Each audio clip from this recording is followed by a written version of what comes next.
జన పోరాటం కనంకనం ప్రజాపక్షం జనసైనిక్ న్యూస్ కి స్వాగతం. ముందుగా హెడ్లైన్స్. పొత్తు ధర్మాన్ని విస్మరిస్తున్న తెలుగు నేతలు వరుసగా 3 సార్లు ఘోర ఓటమి ఎదురైన మారని పచ్చ నేతల డాబు దర్పం. బీసీ బలిజలతో కలిపి 150,000 ఓటు బ్యాంకు ఉన్న టీడీపీ ఎందుకు గెలవలేకపోతోంది? ఎన్టీఆర్ చంద్రబాబు కథలే నేటికి జపం. పెద్దిరెడ్డిని చూసైనా నేర్చుకోలేని దౌర్భాగ్యం. అప్డేట్ కాలేని మదనపల్లి తెదేపా నాయకత్వం. పూర్తిగా చేజారిపోతున్న నమ్ముకున్న వర్గాలు. తల్లి చెల్లిని గౌరవించలేని వారు రాష్ట్ర మహిళా లోకాన్ని గౌరవిస్తారా?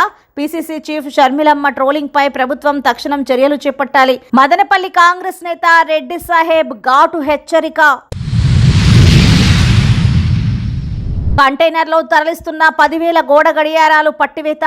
బీసీవై పార్టీ రామచంద్ర యాదవిగా గుర్తింపు.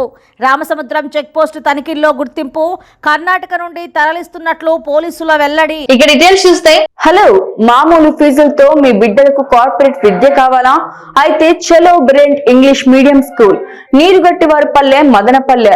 మామూలు ఫీజు కార్పొరేట్ చదువు బ్రిలియంట్ స్కూల్లోనే సాధ్యం.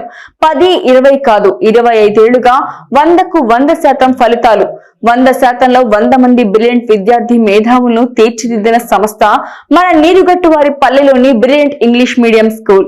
చదువుల్లోనే కాదు, ఆటల్లో, ఆధ్యాత్మికలో, క్రమశిక్షణలో, సమయ పాలనలో ఓన్లీ వన్, ముమ్మాటికి నెంబర్ 1 మన brilliant English medium school Neerugattuvaripalle, Madanapalle. తల్లి లాంటి ఆలన, తండ్రి లాంటి క్రమశిక్షణ, సాధారణ ఫీజులు, కార్పొరేట్ చదువులు, కార్పొరేట్ను తలదన్నే ఫలితాలు. Brilliant English medium school Neerugattuvaripalle, Madanapalle. దూర ప్రాంతాల విద్యార్థులకు అతి చౌకగా వాహన సౌకర్యం కలదు. రండి, మీ కళ్ళతో చూడండి. సాధారణ స్కూల్లో కార్పొరేట్లను తలదన్నే చదువులు ఎలా ఉంటాయో. మీ Morumpalli Rajani headmistress, Morumpalli Sahadevareddy correspondent, brilliant English medium school Neerugattuvaripalle, Madanapalle. Phone number 9989987782 9490838837.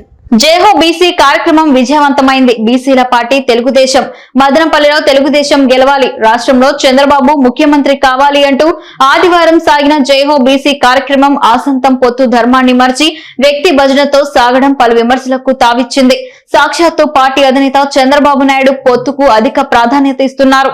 Pawan Kalyan కు ఎంతో గౌరవం ఇస్తున్నారు. ఎన్నికలకు కేవలం 2 నెలలు మాత్రమే సమయమున్నా మేమింతే అని మదనపల్లిలో టీడీపీ నేతల వైఖరి మరోమారు ప్రస్ఫుటమైంది. వరుసగా 3 సార్వత్రిక ఎన్నికలలో దారుణ ఓటమి మూటగట్టుకున్నా ఎవరి స్వార్థం వారిదే అన్నట్లు మదనపల్లి టీడీపీ నాయకత్వం వ్యవహరిస్తుండటంతో పార్టీ అభిమానులు, కార్యకర్తలు లోలోన కుమిలిపోతున్నారు. వైఎస్ఆర్ కాంగ్రెస్ పార్టీ బలం కంటే టీడీపీ బలహీనతతో ఓటములు వెంటాడుతున్నాయని ఆవేదన చెందుతున్నారు. మదనపల్లి నియోజకవర్గం టీడీపీకి కంచుకోట. ఇది ఒకప్పటి మాట, ఇప్పుడు ఎవరికి వారే యమునా తీరే. గత 3 ఎన్నికల్లో ప్రత్యర్థి తమ మెజారిటీ అంతకంతకు పెంచుకుంటూ పోతుంటే టీడీపీ అభ్యర్థులు గట్టి పోటీ కూడా ఇవ్వలేని స్థితికి జారుకుంటున్నారు. రాటకొండ ఫ్యామిలీ అభ్యర్థుల చేతిలో సాగిన మొదటి 5 ఎన్నికల్లో కేవలం ఒకే ఒకసారి టీడీపీ ఓటమి చవిచూసింది. అది కూడా 1889లో కేవలం 2,500 ఓట్లతో కాంగ్రెస్ అభ్యర్థి ఆవుల మోహన్ రెడ్డి గట్టెక్కారు. అనంతరం జరిగిన 2 ఎన్నికల్లో రాటకొండ సాగర్ రెడ్డి, రాటకొండ శోభలు వరుసగా విజయ దుందుబి మోగించారు.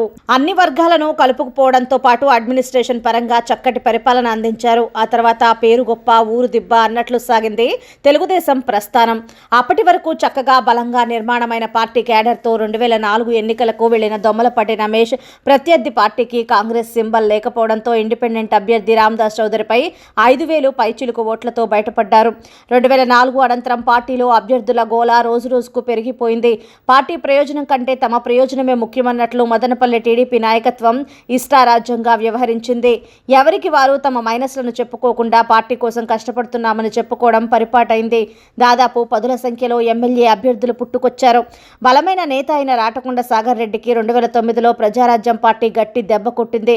2014లో బీజేపీ పొత్తులో టికెట్ కేటాయించినా కేవలం మాజీ ఎమ్మెల్యే రాటకొండ శోభా భర్త బాబురెడ్డి మాత్రమే తనకు పూర్తిగా సహకరించారని అప్పటి అభ్యర్థి చల్లపల్లి నరసింహారెడ్డి మీడియా వద్ద ప్రస్తావించడం, టీడీపీ నేతలు ఏ స్థాయిలో గెలుపు కోసం కృషి చేశారో చెప్పకనే చెప్పింది. అప్పటికే నియోజకవర్గం మీద స్పష్టమైన పట్టు సాధించిన పెద్దిరెడ్డి రామచంద్రారెడ్డి టీడీపీ నాయకత్వంతో పాటు టీడీపీ కేడర్ను చిన్నాభిన్నం చేసుకుంటూ వచ్చారు. దీంతో సైకిల్ సింబల్ పై 2019లో రెండోసారి పోటీ చేసిన దొమ్మలపాటికి దారుణ పరాభవం తప్పలేదు. టీడీపీ కేడర్ను నేతలు గ్రూపులుగా డివైడ్ చేసుకోవడం ఐక్యతను దెబ్బతీసింది. ఒక నేత వద్ద ఉండేవారిని మరో నేత చిన్నచూపుతో వ్యవహరించడం, హేళనతో మాట్లాడటం కూడా వారి మనసులను గాయపరిచింది. టీడీపీ అంటేనే బీసీలు బలిజల పార్టీ అంటారు.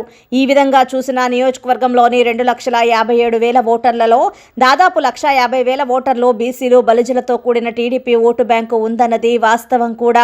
అయితే ముస్లిం అభ్యర్థులను పోటీకి దించి వరుసగా విజయం సాధిస్తున్న కాంగ్రెస్, వైకాపా కంటే కూడా టీడీపీ, జనసేన కూటమికే ఎక్కువ గెలుపు అవకాశాలు ఉన్నాయి. ప్రత్యర్థి పార్టీ తమ ఓటు బ్యాంకును, నియోజకవర్గ నాయకత్వాన్ని ఉమ్మడిగా నడిపి విజయం సాధిస్తుంటే ఎలా గెలవాలో తెలియని టీడీపీ మాత్రం ముస్లిం ఓట్లు ఎక్కువ, డబ్బు ఎక్కువ ఖర్చు చేస్తారు, వారి హవా ఉంది అంటూ చేతులెత్తేస్తున్నారు. మదనపల్లి టీడీపీ కోటలో తాము ఎందుకు ఇంతలా పతనమవుతున్నామో అన్న అంచనాకు రాలేకపోవడం అత్యంత దారుణం. రాజులు, సామ్రాజ్యాలు, నేతలు, పార్టీలు కుప్పకూలిపోతుండడం, కొత్తవారు పుట్టుకు రావడం నుంచి టీడీపీ నేతలు గుణపాఠం నేర్చుకోకపోవడం వారి పతనానికి కారణమవుతోందని విశ్లేషకులు తేల్చి చెబుతున్నారు. మరోవైపు వైకాపా నేత పెద్దిరెడ్డి టీడీపీ ఓటర్లను ఆకర్షించడానికి అన్ని ప్రయత్నాలు చేస్తున్నారు. బలిజల దశాబ్దాల కళ అయిన శ్రీకృష్ణదేవరాయల విగ్రహం 2 చోట్ల ఏర్పాటు చేయడమే కాక బైపాస్ రోడ్డులో 2 ఎకరాల స్థలం బలిజల కళ్యాణ మండపం అభివృద్ధి పనుల కోసం కేటాయించారు. అలాగే టీడీపీ బలమైన ఓటు బ్యాంకుగా ముద్ర వేసుకున్న వాల్మీకులకు బసినికొండ డ్రైవర్స్ కాలనీ వద్ద కళ్యాణ మండపంతో పాటు 50 లక్షల రూపాయలు మంజూరు చేశారు. కురబ, వడ్డెర, పాల ఏకిరి కులాల్లోనూ నాయకత్వాన్ని చేరదీస్తున్నారు, ప్రోత్సహిస్తున్నారు. ఇలా ఎప్పటికప్పుడు తమ ఓటు బ్యాంకును కాపాడుకుంటూనే ప్రత్యర్థి బలాన్ని తెంపుకుంటూ పోతున్నారు. టీడీపీ నేతలు మాత్రం తమ నాయకత్వం ఎందుకు ఇంతలా దిగజారిపోతుందో అనే ఆలోచన చేయకుండా తమ పార్టీలో తమ వ్యక్తిగత నాయకత్వం కోసం ప్రత్యర్థి పార్టీలో సంబంధాలను ఉపయోగించుకొని తమ సొంత పనులను చక్కదిద్దుకోవడానికి వెంపర్లాడుతున్నారు. వీరి బలహీనతను ఆసరాగా చేసుకుని బీసీ నాయకత్వాన్ని టీడీపీని బలహీనం చేసుకుంటూ వెళుతోంది.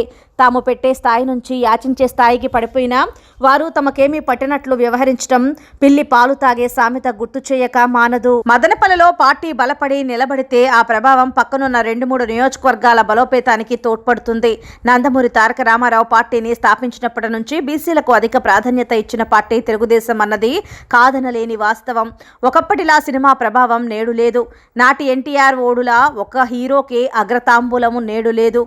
ఎన్టీఆర్ వచ్చే వరకు గ్రామీణ ప్రాంతాల్లోనూ బడుగు బలహీన వర్గాలు వరి అన్నం తినేవి కాదు అంటే నేటి తరానికి తెలియదు. స్థానిక సంస్థలలో రిజర్వేషన్, పక్కా గృహాలు వంటి పాత వాసనలను నెమరవేసుకుంటూ నేటికి టీడీపీ నాయకులు కాలం వెళ్లబుచ్చితే కుదరదు. బీసీల అభివృద్ధికి అంతలా టీడీపీ పాటుపడితే నేడు 50% ఉన్న బీసీ వర్గాలు ఎందుకు జగన్ సంక్షేమ పథకాలకు ఇంతలా ఎగబడతారు? తమ పార్టీ అనుకున్న టీడీపీ నుంచి ఎందుకు మెల్లమెల్లగా జారుకుంటున్నారు? ఇటీవల అంగళ్ళు, పుంగనూరు ఘటనల్లో ఎంతమంది జైలుకు వెళ్లారో, ఎంతమంది నేతలు వారికి పూర్తిగా సహకరించి నిలబడ్డారో ద్వితీయ శ్రేణి నాయకులకు, జైళ్లకు వెళ్లిన వారికి బాగా తెలుసు. కష్ట సుఖాలలో ఎల్లప్పుడూ ప్రజల వెంట పార్టీ కోసం పనిచేసే నాయకుడికి మద్దతు నిలబడకపోతే ఎవ్వరూ నమ్మే పరిస్థితి లేదు. బీసీలు అంటే బ్యాక్వర్డ్ క్లాసెస్ కాదని బ్యాక్ బోన్ క్లాసెస్ అంటూ ఎంతలా ఊదరగొట్టి మభ్యపరిచినా మారిన జీవన శైలి ప్రతి మనిషికి ప్రతి క్షణం తామేంటి అన్నది గుర్తు చేస్తూనే ఉంది. రాష్ట్ర చరిత్రలో ఎన్నో మార్గాల ద్వారా బీసీలు బలిజల అభివృద్ధికై పాటుపడిన పార్టీ తెలుగుదేశం పార్టీ అంటూ డంకా బజాయించినా నేడు కొలబద్దనే ప్రామాణికంగా చూడాల్సి ఉంది. గత చరిత్రలో చూసుకుంటే గ్రామ స్థాయి నుంచి రాష్ట్ర స్థాయి వరకు వివిధ కోటాల ద్వారా వివిధ పదవులు సైతం కట్టబెట్టి బీసీలకు అత్యున్నత స్థానం కల్పించిన పార్టీ టీడీపీ అన్నది పచ్చి నిజం. నేడు వైఎస్ జగన్ సైతం పదవులు, పంపకాలతో అన్ని వర్గాలను ఆకర్షిస్తూ దూసుకెళ్తున్నారు. టీడీపీ నాయకత్వం పెత్తనం పోకడలు వదిలిపెట్టాల్సి ఉంది. చేజారుతున్న వర్గాలను కలుపుకొని వెళ్లాల్సి ఉంది. వారి ఆర్థిక, సామాజిక, రాజకీయ పరమపద సోపానంలో నిచ్చెన కాకపోయినా పాములా మాత్రం మిగలకూడదు. పక్క రాష్ట్రం తమిళనాడులో బడుగు బలహీన వర్గాల పార్టీగా 6 దశాబ్దాలుగా అవిచ్ఛిన్నంగా పరిపాలిస్తూ నేటికి అత్యంత బలమైన మోడీ ప్రభుత్వానికి ఎదురొడ్డి నిలబడి తలబడుతున్న డీఎంకే పార్టీ కానీ, ఆ పార్టీ నాయకత్వం కానీ తెలుగుదేశానికి ఆదర్శం కాకమానదు. ప్రాంతీయ పార్టీల శకం ముగింపు దశలో ఉన్న నేడు టీడీపీ నాయకత్వం రాజకీయ ఆత్మహత్య చేసుకుంటుందో, పడిన చోటే లేచి నిలబడుతుందో కాల పరీక్షలో తేలనుంది. మదనపల్లె పట్టణానికి వన్నె తెస్తూ ఉన్నతాధికారులు, మేధావులు, ప్రకృతి ప్రేమికులు, సమాజ హితైషులు, మానవతావాదులచే కొనియాడబడుతున్న దివ్యాంగుల గురుకుల క్షేత్రం వెలుగు పాఠశాలలకు తమ ఆర్థిక చేయూతనందిస్తున్నారు. తాము సైతం మానవతా సేవలో భాగస్వాములు కావాలని సంతోషం వ్యక్తపరుస్తున్నారు. ఈ క్రమంలో మంగళవారం యుఎస్ఏలో విధులు నిర్వహిస్తున్న సంతోష్ గోపాల్ 10,000 రూపాయలు విరాళంగా వెలుగు సెక్రటరీ ఉదయమోహన్ రెడ్డికి అందజేశారు. అమెరికాలో విధులు నిర్వహిస్తున్నటువంటి సంతోష్ గోపాల్ తల్లి జమునాబాయి కలిసి మంగళవారం దివ్యాంగుల కోసం కోవెలను సందర్శించారు. సంతోష్ గోపాల్ వృత్తిరీత్యా అమెరికాలో స్థిరపడినప్పటికీ వెలుగు సంస్థకు తమ చేయూతనిస్తూనే ఉన్నారు. కాగా తక్షణ అవసరార్థం చిరు విరాళంగా 10,000ను అందించారు.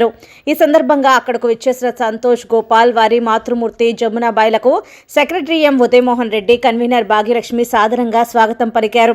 వృద్ధాశ్రమంను సందర్శించి వృద్ధులను ప్రేమతో పలకరించి వారి యోగక్షేమాలను అడిగి తెలుసుకున్నారు. తర్వాత ప్రత్యేక పాఠశాల తరగతులను, వారి యొక్క విద్యా బోధనలను గురించి తెలుసుకున్నారు. పిల్లలు తయారు చేస్తున్న అగరబత్తీలను చూసి ప్రశంసించారు. ఇక్కడ పనిచేస్తున్న సిబ్బంది ఎంతో కష్టమైనా ఇష్టంగా చేస్తున్నారని కొనియాడారు. కేంద్ర రాష్ట్ర ప్రభుత్వాలు అనుసరిస్తున్న విధానాలు ప్రజల జీవితాలను నడ్డి విరిచేలా ఉన్నాయి. వాటిని గ్రహించిన ఆంధ్రప్రదేశ్ ప్రజలు ఇప్పుడిప్పుడే కాంగ్రెస్ వైపు చూస్తున్నారు. వ్యక్తిగత స్వార్థమే పరమావధిగా వ్యవహరిస్తున్న ప్రాంతీయ పార్టీల వలన కొన్ని వర్గాలకే మేలు చేకూరుతోంది.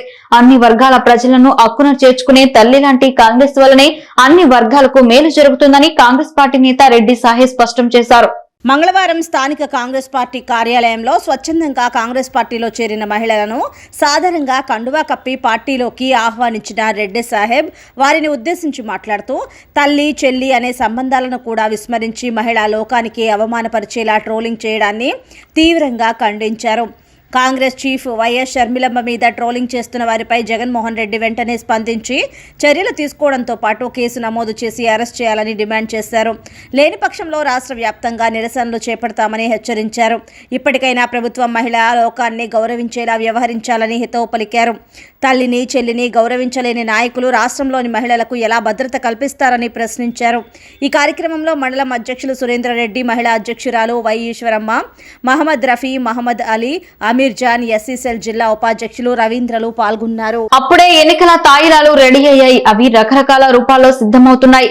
అలా తయారైన వాటిని జాగ్రత్తగా గుట్టు చప్పుడు కాకుండా తరలించి ఓటర్లకు పంచడానికి సిద్ధమవుతున్న తరుణంలో కొన్ని చోట్ల పోలీసు తనిఖీల్లో పట్టుబడ్డాయి. ఈ నేపథ్యంలో మంగళవారం అక్రమంగా కర్ణాటక నుంచి తరలిస్తున్న గోడ గడియారాలను రామసముద్రం పోలీసులు సీజ్ చేశారు. రామసముద్రం చెక్పోస్టులో పోలీసుల తనిఖీలలో భాగంగా మంగళవారం కర్ణాటక నుంచి అక్రమంగా కంటైనర్ వాహనంలో తరలిస్తున్న 10,000 గోడ గడియారాలను రామసముద్రం పోలీసులు స్వాధీనం చేసుకున్నారు. పట్టుబడిన గోడ గడియారాలు పొంగనూరుకు చెందిన బీసీవై పార్టీ అధ్యక్షుడు రామచంద్ర యాదవ్కు చెందినవిగా గుర్తించారు. కేసు నమోదు చేసి దర్యాప్తు చేస్తున్నట్లు పోలీసులు తెలిపారు. హంద్రీనీవా మరమ్మతులను ఆదమర్చి ప్రజల ఇబ్బందులు కూడా పట్టించుకుని వైఖరిని ఖండించిన దొమ్మలపాటి రమేష్ రోడ్లపైకి వృధాగా ప్రవహిస్తున్న హంద్రీనీవా జలాలు, వాటికి గల కారణాలను పరిశీలించారు. స్థానికుల ఇబ్బందులు అడిగి తెలుసుకున్న దొమ్మలపాటి రమేష్ మదనపల్లె రూరల్ మండలం పరిధిలోని బసినికొండ వద్ద హంద్రీనీవా కాలువ నీళ్లు లీకై దాదాపు కిలోమీటర్ మేర నీరు వృధాగా వస్తుంది. వీటి వల్ల స్థానికులు చాలా ఇబ్బందులు పడుతున్నారు. నీరు రోడ్డుపై వచ్చి పాచి పేరుకుపోవడం వలన వాహనదారులకు కూడా ఇబ్బందులు తలెత్తుతున్నాయి. మదనపల్లె ప్రజలకు హంద్రీనీవా జలాలు ఇవ్వకపోగా ఇక్కడి ప్రజలకు ఇబ్బందులు కలిగించేలా మరమ్మతులు మరచిన ప్రభుత్వ నిర్లక్ష్య వైఖరిని తీవ్రంగా ఖండించిన మదనపల్లె మాజీ శాసనసభ్యులు, నియోజకవర్గ ఇన్ఛార్జి దొమ్మలపాటి రమేష్ ఆ ప్రాంతంలోని స్థానికులను ఈ సమస్యపై అడిగి తెలుసుకున్నారు. మదనపల్లి బసినకొండ నియోజకవర్గం మీద సెంట్రల్లో వాటర్ వచ్చేదాని వల్ల కార్మికులు రావడం లేదు. కరెంట్ సర్క్యులేషన్ అవుతుంది. మిషన్ వెల్డింగ్ చేయడం కరెంట్ సప్లై అవుతుంది. బసినకొండ హంద్రీనీవా కాలువ మదనపల్లి నుంచి పుంగనూరు పోయే కాలువ, ఆ నీళ్లు వల్ల ఓటలాగా వచ్చి అది చాలా ఇబ్బంది అవుతున్నది. ఇక్కడ వచ్చి వర్కర్స్ లీకేజ్ కావడం వల్ల మాకు షెడ్యూల్లోకి నీళ్లు దొరకఉన్నాయి. నీళ్లు రావడంతో ఎత్తు పాత అవుతుంది. పనులు రావడం లేదు. పనులు ఇబ్బందికరంగా, మా ఇబ్బంది పక్కన పెడితే రోడ్డుపైకి నీళ్లు. దగాపడ్డ బిఎడ్ డిఎడ్ విద్యార్థులకు అండగా అవనిగడ్డలో మెగా డిఎస్సి కోసం నిరాహార దీక్ష చేస్తున్న వేలాది నిరుద్యోగులకు తెలుగు యువత రాష్ట్ర అధ్యక్షుడు శ్రీరామ్ చిన్నబాబు మద్దతు తెలిపారు. అవనిగడ్డలో తెలుగుదేశం పార్టీ ఇన్ఛార్జ్ మండలి బుద్ధప్రసాద్ తెలుగు యువత మచిలీపట్నం పార్లమెంటు ప్రెసిడెంట్ దండమూడి చౌదరి ఆధ్వర్యంలో మెగా డిఎస్సి కోసం వందలాది మంది నిరుద్యోగులతో రిలే నిరాహార దీక్షలో తెలుగు యువత రాష్ట్ర అధ్యక్షుడు శ్రీరామచంద్రబాబు, మాజీ ఎంపీ కొనకళ్ళ నారాయణ, కృష్ణా జిల్లా తెలుగు యువత ఉపాధ్యక్షుడు రాజాబాబులు పాల్గొని సంపూర్ణ మద్దతు తెలిపారు. దీక్షను ఉద్దేశించి మాట్లాడుతూ త్వరలో టీడీపీ ప్రభుత్వం వస్తుందని, ఖచ్చితంగా డిఎస్సి ఇస్తామని స్పష్టం చేశారు. ఇదివరకే తమ పార్టీ అగ్రనేతలు చంద్రబాబు, లోకేష్ కూడా హామీ ఇచ్చిన విషయాన్ని గుర్తు చేశారు. కాబట్టి మీరు అధైర్యపడకుండా వైసీపీని ఓడించి జగన్ రెడ్డిని ఇంటికి పంపే విధంగా పోరాడాలని కోరారు. ఈ కార్యక్రమంలో రాష్ట్ర పార్లమెంటు, జిల్లా, మండల తెలుగు యువత నాయకులు, అవనిగడ్డ టీడీపీ నాయకులు పాల్గొన్నారు. ఎన్నికల మునుపు మెగా డిఎస్ అనేటువంటి జగన్మోహన్ రెడ్డి అధికారంలోకి వచ్చిన వెంటనే మెగా డిఎస్ చేశాడు. నేను వచ్చిన వెంటనే మీకు మెగా డిఎస్ చేస్తా, ఖాళీగా ఉన్నటువంటి 23,000 పోస్టులు నేను భర్తీ చేస్తానటువంటి జగన్మోహన్ రెడ్డి ఇప్పుడు దాదాపు ఇంకా 60 రోజుల్లో ఎలక్షన్ కాబోతున్నా. ఎన్నికల స్టెంట్ లో భాగంగా ఈరోజు 6,100 పోస్టులు మాత్రమే మనం నోటిఫికేషన్ ఇవ్వడం జరిగింది. మేము ఒకటే తెలుస్తున్నాం, జగన్మోహన్ రెడ్డి నీకు రాష్ట్రంలోని కోచింగ్ సెంటర్లో ఉన్నటువంటి బడుగు బలహీన వర్గాల పిల్లోళ్ళు పనికిరారాన్ని నీ సందర్భంగా ప్రశ్నిస్తున్నాం. నీ కూతుర్లేమో లండన్ లో చదవచ్చు, నీ మంత్రులు ఒక్కొక్కరికి ఒక్కో శాఖకు సంబంధించి ఏ మంత్రికి కూడా అవగాహన లేదు. వోక్స్ వ్యాగన్ లిక్కర్ కేసులో ఉన్నటువంటి బొత్స సత్యనారాయణ ఎత్తుకొచ్చి విద్యాశాఖ మంత్రి సజ్జల క్షణక్షణం పోరాటం, కనం ప్రజాపక్షం, జన సైనిక్ న్యూస్ ఇంతటితో సమాప్తం. తిరిగి రేపటి బులెటిన్ లో మళ్ళీ కలుసుకుందాం. అంతవరకు సెలవు, నమస్కారం.